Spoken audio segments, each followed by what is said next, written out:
वबरकातुहु अल्हम्दुलिल्लाहि रब्बिल आलमीन वस्सलातु वस्सलामु अला रसूलिल्लाहि व आलिहि व सहबिहि अजमाइन கண்ணியத்திற்கும் பெருமதிப்பிற்கும் உரிய எல்லாம் வல்ல அல்லாஹுவின் நல்லடியார்களே,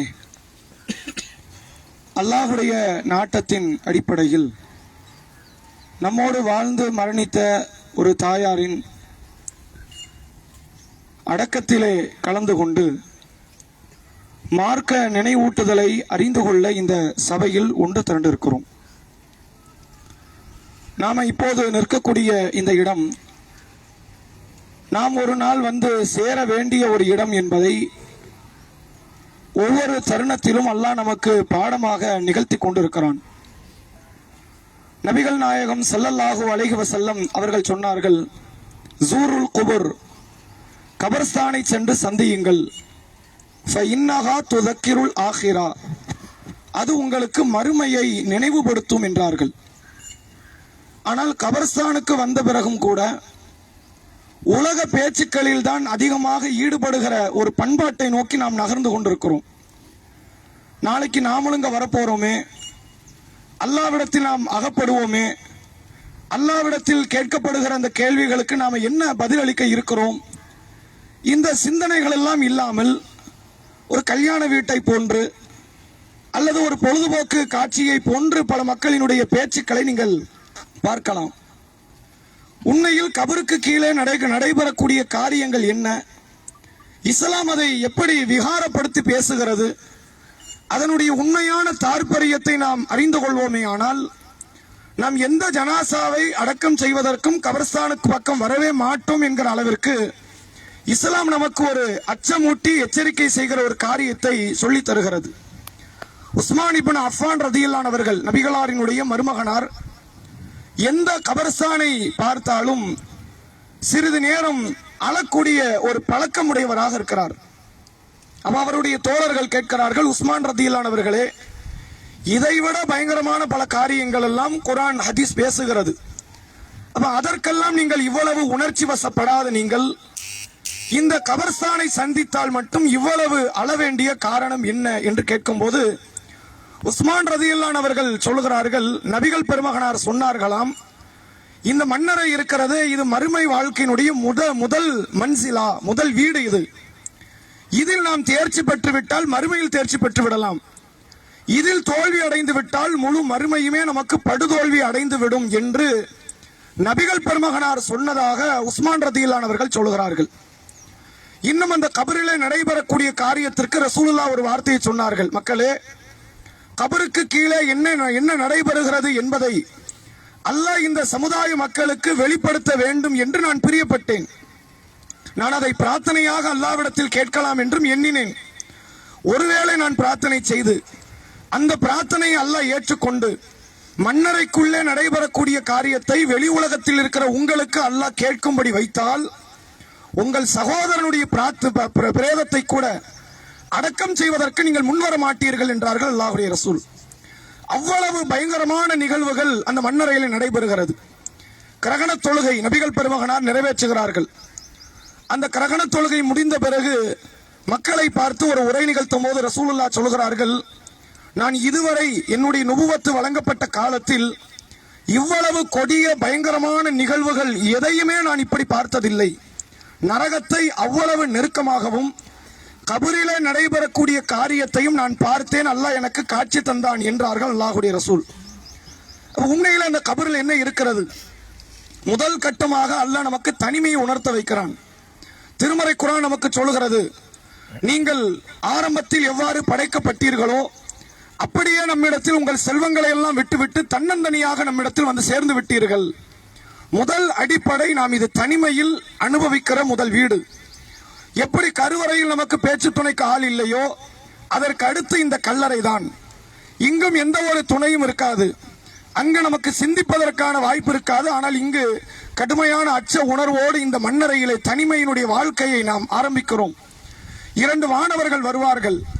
பார்ப்பதற்கு கொடூரமான தோற்றம் கொண்ட கண்கள் கருநீளமுடையவர்களாக அந்த வானவர்கள், முன்கர் நக்கீர் என்று அழைக்கப்படுவோர் வந்து இந்த ஜனாசாவை எழுப்பி உட்கார வைத்து விட்டு கேட்பார்களாம், நிறைய கேள்விகள், வாத பிரதிவாதங்கள் நடைபெறுகிறது. அதில் பிரதானமான ஒன்று, மா குன்த தக்கூலு ஃபி ஹாதர் ரஜுல், இந்த மனிதரை குறித்து நீங்கள் என்ன கருதி கொண்டு இருந்தாய் என்று கேட்கப்படும். முகமது நபியை குறித்து கேட்பார்கள். யார் தூதருடைய பாதையிலே சென்றாரோ, தன்னுடைய சுகதுக்க காரியங்களில், தன்னுடைய வாழ்க்கையினுடைய உயர்வு தாழ்வு எந்த நிகழ்வாக இருந்தாலும் பெருமானாரின் பாதை தான் எனக்கு வேண்டும் என்று இந்த மார்க்கத்தையும் இறைவனையும் இறை தூதரையும் சரியான முறையில் வழிபட்ட ஒருவராக இருப்பாரேயானால் அவர் சொல்லுவாராம், ஹுவ முஹம்மதுன் ரசூலுல்லாஹி ஸல்லல்லாஹு அலைஹி வஸல்லம், இவர் அல்லாஹ்வுடைய தூதர், அவர் மீது ஏக இறைவனினுடைய அருள் உண்டாகட்டும் என்று சொன்னவுடன் வானத்தில் இருந்து இறைவன் பேசுவான், என் அடியான் உன்னை உரைக்கிறான், அவனுக்கு சொர்க்கத்தின் கதவுகள் திறந்து விடுங்கள், நரக கதவை அவர்களுக்கு மூடிவிடுங்கள், அவன் நிம்மதியான ஒரு உறக்கத்திற்கு செல்லட்டும். இந்த வார்த்தையை கேட்டவுடன் நல்லடியார்கள் சொல்லுவார்களாம், அல்ல இந்த நற்செய்தியின் குடும்பத்தாருக்கு சென்று நான் சொல்லிவிட்டு வருகிறேன். அப்ப அல்லாஹ் பதிலளிக்கிறான், நம் கனவுமத்தில் ஆரூஸ், புது மாப்பிள்ளையை போன்று நீங்கள் தூங்குங்கள், யாருக்கும் நீங்க போய் சொல்ல முடியாது. உங்களுக்கு யாரும் சொன்னாங்களா? அப்ப நீங்க யாருக்கும் சொல்ல முடியாது என்று அல்லாஹ் தூங்க வைத்து விடுகிறான். ஒருவேளை தூதரை குறித்து கேட்கும் போது, எனக்கு ஒன்றும் தெரியாது, மக்கள் எல்லாம் சொல்லிக் கொண்டிருந்தார்கள், நானும் சொன்னேன் என்ற வார்த்தையை பதிலாக நாம் சொல்லுவோமே. ஆனால் இப்படி உணர்வு ஏற்றப்பட வேண்டிய இடத்தில் கூட பேசிக்கிட்டு இருந்தா நமக்கும் அப்படி கூட பதில் வரலாம். இந்த இடமெல்லாம் நம்முடைய உள்ளத்தை ரணமாக்க வேண்டிய ஒரு இடம். இது குறைந்தபட்சம் ஒரு 2 நாட்கள், ஒரு நாள், ஒரு 2 வக்து தொழுகைக்காவது உள்ளத்தில் அது பரண்டிக்கிட்டே இருக்கணும். ஆனால் இருக்கிற நேரத்தில் கூட அந்த சிந்தனை வரல அப்படின்னா ஆகரத்தை விட்டு எவ்வளவு தூரத்தில் நம்முடைய சிந்தனை இருக்கிறது என்பதை நம்முடைய நடவடிக்கை நமக்கு காட்டுகிறது. யார் பெருமானாரின் பெயரை கபரிலே மொழியவில்லையோ, கேட்கிற கேள்விக்கு பதிலளிக்கவில்லையோ, பெருங்கொண்ட ஒரு சுத்திகளை கொண்டு அந்த அடியாரினுடைய பிடரி மண்டையில் அடிக்கப்படும். நபிகள் பெருமகனார் சொன்னார்கள், இந்த சுத்திகளை மலையில் அடித்தால் மலை மண்ணாகிவிடும். அந்த அடியினால் அந்த அடியான் கடுமையாக சத்தமிடுவான். கிழக்கிற்கும் மேற்கிற்கும் தொலைதூரத்திற்கு அந்த சத்தம் ஒலிக்கும். மனித ஜின்கள் கேட்காது. ஒருவேளை மனித ஜின்களினுடைய காதுகளில் அந்த சத்தம் விழுமையானால் அவர்கள் மூர்ச்சித்து விழுந்து விடுவார்கள் என்று அல்லாஹ்வுடைய ரசூல் அவர்கள் சொல்லுகிறார்கள். அதோடு சேர்த்து அந்த வானவர் அடிக்கும் போது ஒரு வார்த்தை சொல்வாராம், லா தரைத்த ஒலா தலைத்த, நீ படிக்கவும் இல்லை, படிக்க முயற்சி செய்யவும் இல்லை. இஸ்லாத்தை தேடி கண்டுபிடித்து நீ படித்திருக்கலாம், படித்தவர்களிடத்தில் இந்த மார்க்க உணர்வை நீ பெற்றிருக்கலாம். ஆனால் இந்த மார்க்க உணர்வைத்தான் பல நேரத்தில் அலட்சியப்படுத்துகிற இடத்திலே நாம் இருக்கிறோம். இங்க வந்திருக்கிற நபர்களுக்கு எது ஷரியத் என்று கேட்டால் பல பேருக்கு விளக்கம் தெரியும். ஜனாசாவை எப்படி கொண்டு போகணும், எப்படி தொலை வைக்கணும், எப்படி குளிப்பாட்டணும், அதை பற்றி பேச சொன்னால் 1/2 மணி நேரம் 1 மணி நேரம் பேசுகிற இடத்திலே இங்க இருக்கிற நபர்கள் நிறைய பேர் இருக்கலாம். ஆனால் உண்மையான மார்க்க அறிவு என்பது அது கிடையாது. அல்லாஹ் குர்ஆனில் சொல்கிறான், இன்னமா யஹ்ஷல்லாஹு மின் இபாதிஹில் உலமா, அல்லாஹ்விடத்தில் அறிஞர்கள் என்றால் யார் அல்லாஹ்வை பயந்து நடக்கிறார்களோ அவர்கள் அறிஞர்கள். இங்க வரும்போதெல்லாம் ஒரு உள்ளுணர்வு நமக்கு தூண்ட வேண்டும். நாம சீக்கிரத்தில் இங்க வர இருக்கிறோம், அதான் போய் பாருங்க, நாங்க கபரு போய் பாருங்க, நம்ம மார்ச்சுரியே போய் பார்த்தாலும் நமக்கு அந்த சிந்தனை வராது போல. அப்படித்தான் பேச்சுக்களில், சிரிப்புகளில், உலக காரியங்களில் மூழ்கி இருக்கிறோம். இப்படி இந்த இடத்திலே இப்படி இருந்தால் நம்முடைய தொழுகை, மற்ற காரியங்களுடைய சிந்தனை எப்படி இருக்கும்? சிந்தித்து பாருங்கள். அல்லாஹ்வுடைய ரசூல் அவர்கள் மன்னரை குறித்து பேசும்போது, அதுவரை நபிகள் பெருமகனார் மன்னரை பற்றி பேசுவதற்கு ஒரு குறிப்பிட்ட காலம், நரகத்தை பற்றியெல்லாம் சொன்னவர்கள், பெருமானார் அவர்கள் மன்னரை பற்றி பேசவில்லை. ஒரு முறை ஆயிஷா ரதியல்லாஹு அன்ஹா ஒரு யூத பெண்மணிக்கு தர்மம் கொடுக்கிறாங்க. அந்த பெண்மணி தர்மத்தை பெற்றவுடன் சொல்லுகிறார் ஆயிஷாவை பார்த்து, ஆயிஷாவே, அல்லாஹ் உங்களை கபர் வாழ்க்கையில் இருந்து, அந்த தண்டனையிலிருந்து பாதுகாக்கட்டும். ஆயிஷாவுக்கு பெரிய ஆச்சரியம், இப்படி ஒரு காரியத்தை நபி நமக்கு சொல்லியே தரலையே. 13 வருஷம் மக்காலின்னு சொல்லல, இந்த 10 ஆண்டுகளில் அதுல ஒரு குறிப்பிட்ட சில ஆண்டு ஓடிருச்சு, இங்கேயும் சொல்லி தரலையே.